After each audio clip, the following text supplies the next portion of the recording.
Combien de personnages de contes de fées Emma a rencontré avant d'entrer à Storybrooke? Je sais pas, est-ce qu'on va révéler plus tard qu'elle aura croisé Arthur, ou je ne sais quoi, tant qu'à faire.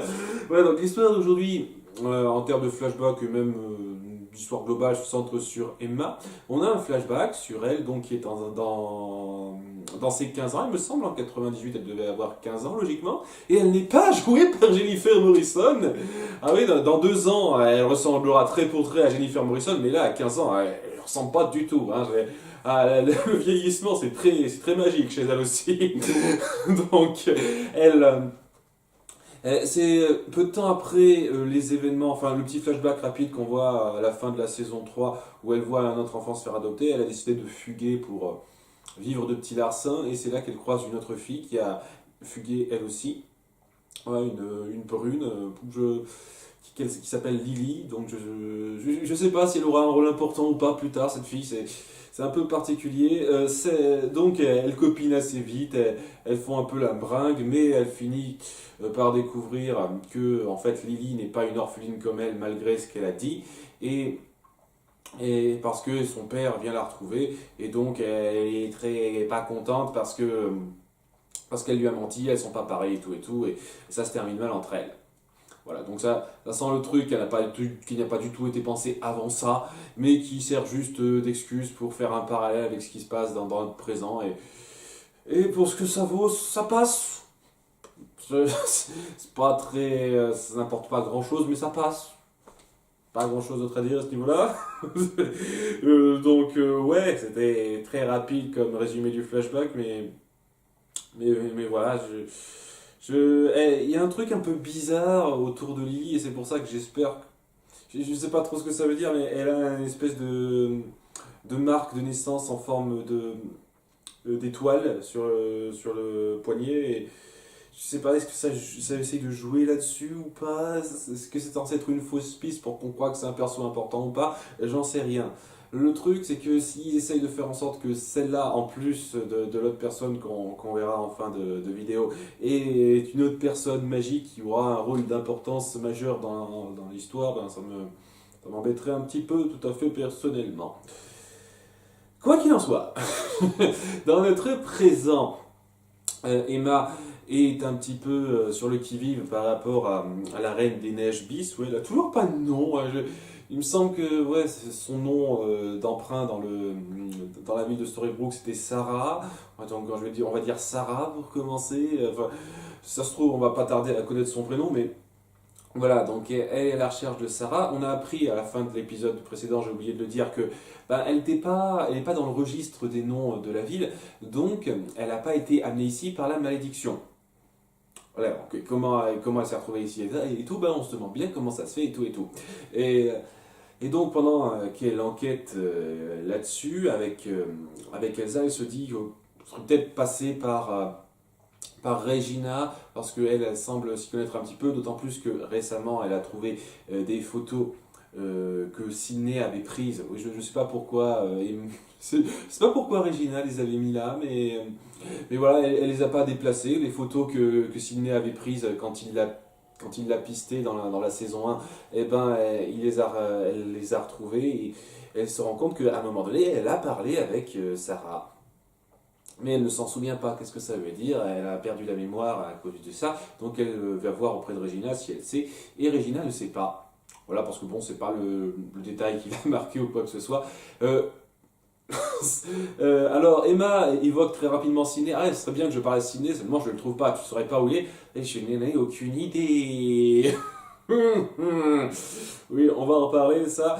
Mais voilà, pendant ce temps-là, pendant que Emma repart sur la piste de Sarah avec Elsa, Regina a demandé donc à Sydney, qui est piégé dans son miroir encore, hein, ça n'a pas bougé ça, il lui demande de retrouver la Reine des Neiges et au bout d'un moment, Sydney a fini par la retrouver et l'amène sur une piste. Seulement pendant ce temps-là, Elsa est attirée hors de la voiture d'Emma par une illusion de sa fille pour se faire capturer quelques instants plus tard par Sarah.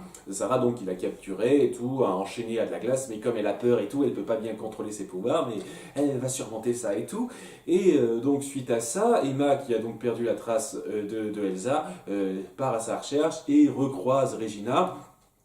Et elle se décide, à contre-cœur, surtout pour Regina, de se mettre ensemble pour retrouver la Reine des Neiges et Elsa. Alors le truc avec ça, c'est que Emma essaye de se racheter auprès de Regina, enfin essaye de se faire pardonner auprès de Regina par rapport au fait qu'elle a ramené Marianne.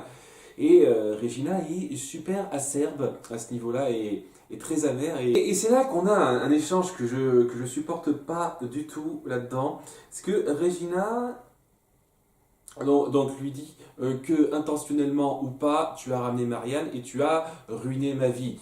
Donc voilà, il faut que tu gardes, maintenant garde ça dans la conscience. Bienvenue dans mon monde. Pile mot pour mot, c'est ce qu'elle dit. Bienvenue dans mon monde. Ok, je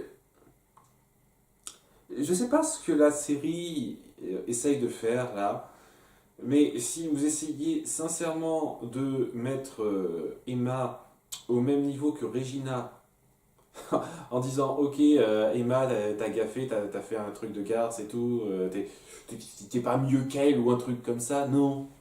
Genre non de chez non puissance 1000.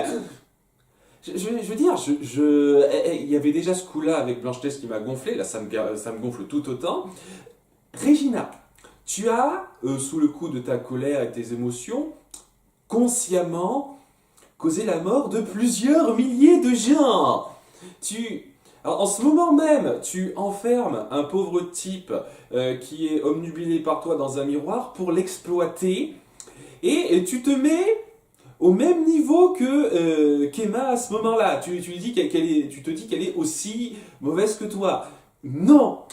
C'est comme dire quelqu'un qui a, je sais pas moi, tué consciemment des centaines de personnes dans une fusillade, par rapport à un événement récent, dire que ce type-là, il peut se considérer au même niveau qu'une pauvre personne qui a malencontreusement, accidentellement provoqué le fait que quelqu'un se retrouve à l'hôpital. C'est deux niveaux, mais complètement très très très éloignés là. Donc, ce truc comme quoi Regina semble avoir raison de la détester et de la voir de haut, Emma, va te faire foutre. Va te faire foutre profondément, Regina. Je veux dire, c'est le truc là qui fait que j'ai du mal avec le personnage de Regina au début de cette saison, c'est cette espèce de sensation de se prendre pour une victime et de considérer les autres comme étant aussi mauvais qu'elle.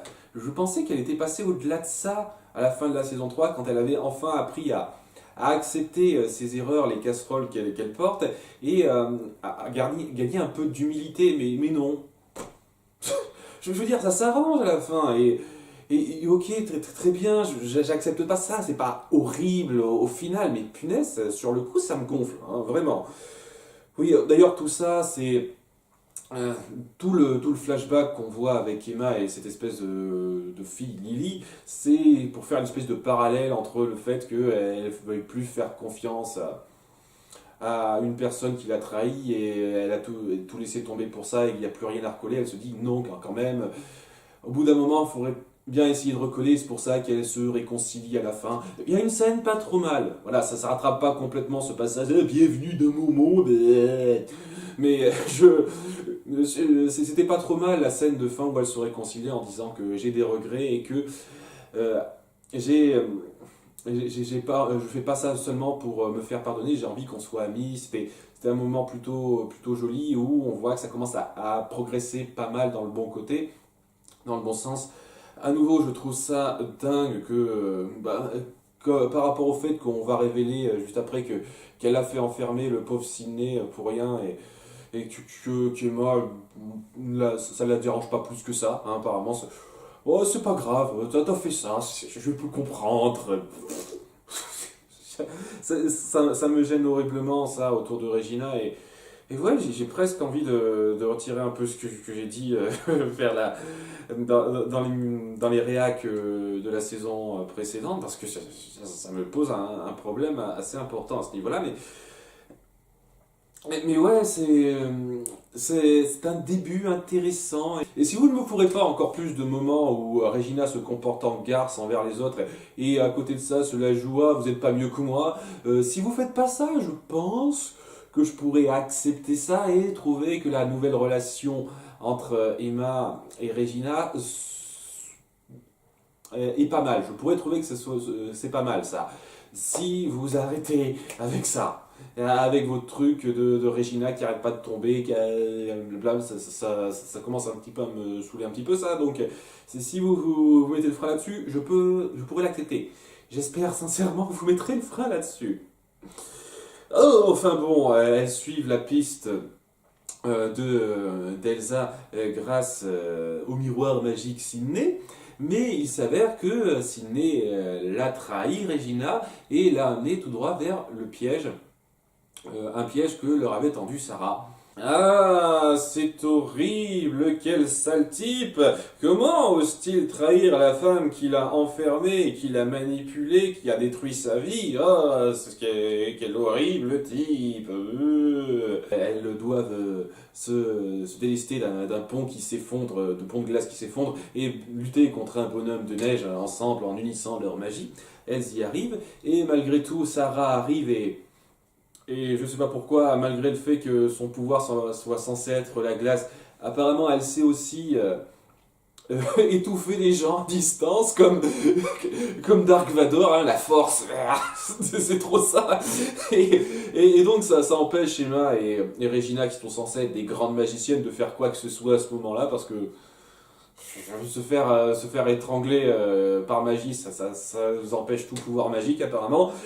Mais Elsa, donc, qui entre-temps a réussi à sortir de là, à maîtriser ses peurs et s'est libérée de ses chaînes et a empêché Sarah de tuer les deux protagonistes.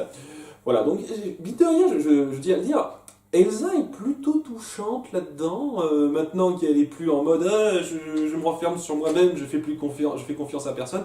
Maintenant qu'elle s'est un peu ouverte et tout, j'aime bien le personnage d'Elsa là-dedans. Je trouve qu'elle s'incorpore bien, elle est assez. Elle donne envie qu'on la suit. Voilà. Mais Sarah s'échappe et on apprend que ce qu'elle voulait, c'était pas vraiment Sydney. Bon, Sydney, il est libéré et au revoir, j'ai l'impression qu'on n'en a plus rien à foutre de lui. Ouais, j'en sais rien. Je trouve qu'il y avait une mentalité intéressante du personnage de Sydney, mais au final, il est lâché. Après, je sais pas, il a cette espèce de besoin de dépendance, on dirait, puisque il essaye de se montrer fidèle envers Sarah, la reine des neiges bis.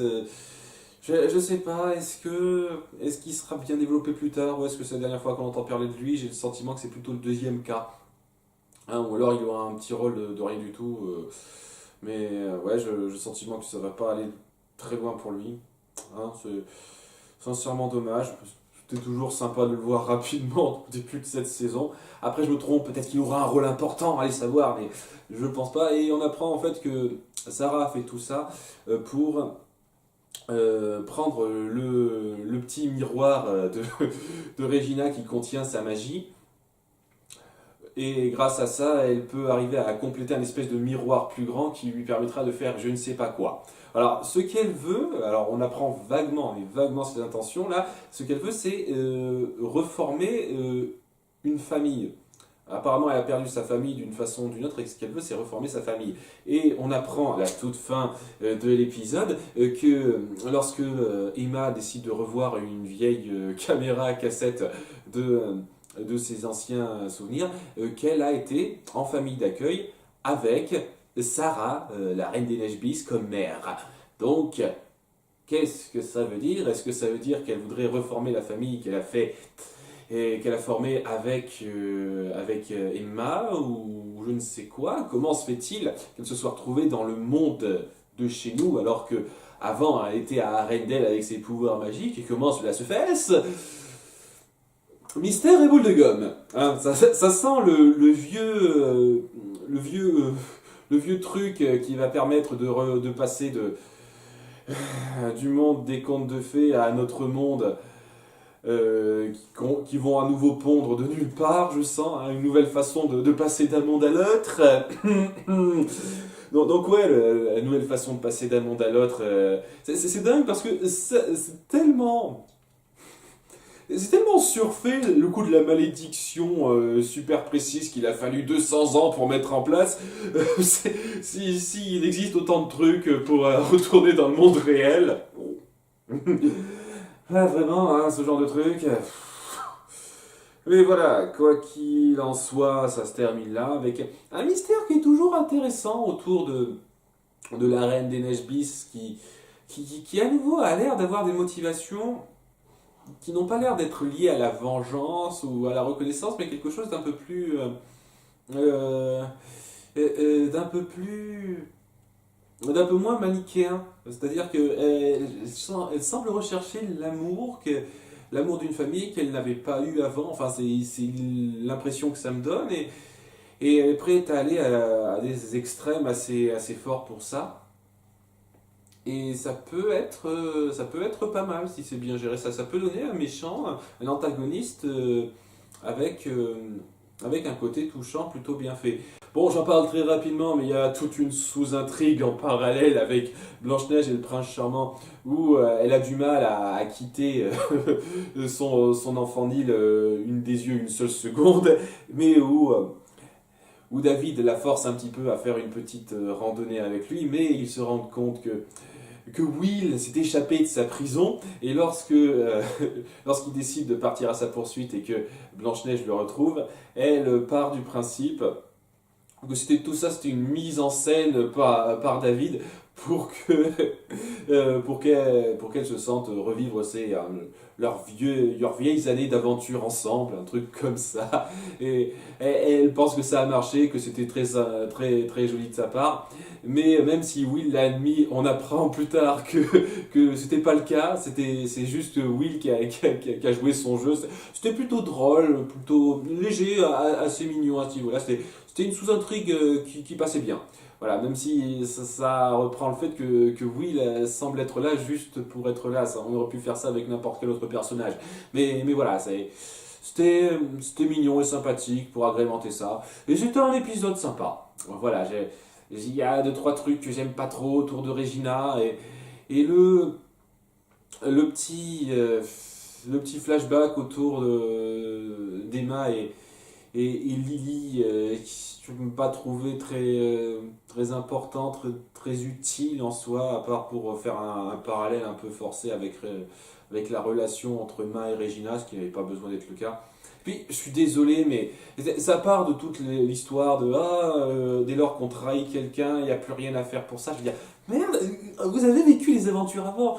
T'as vécu avec Kylian, tu sais qu'il t'a vaguement trahi avant par mensonge et tu lui as pardonné. Il y a énormément de cas avant où des personnages ont menti, etc. et on leur a pardonné. Je veux dire, ce genre d'état d'esprit, une fois que t'as trahi quelqu'un, c'est fini, il n'y a plus moyen de recoller les morceaux.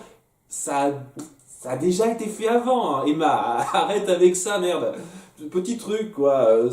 C'est bien beau de vouloir faire passer un message par rapport à ça. C'est un petit peu con, je trouve, de dire ça avec toutes les expériences que vous avez vécues avant.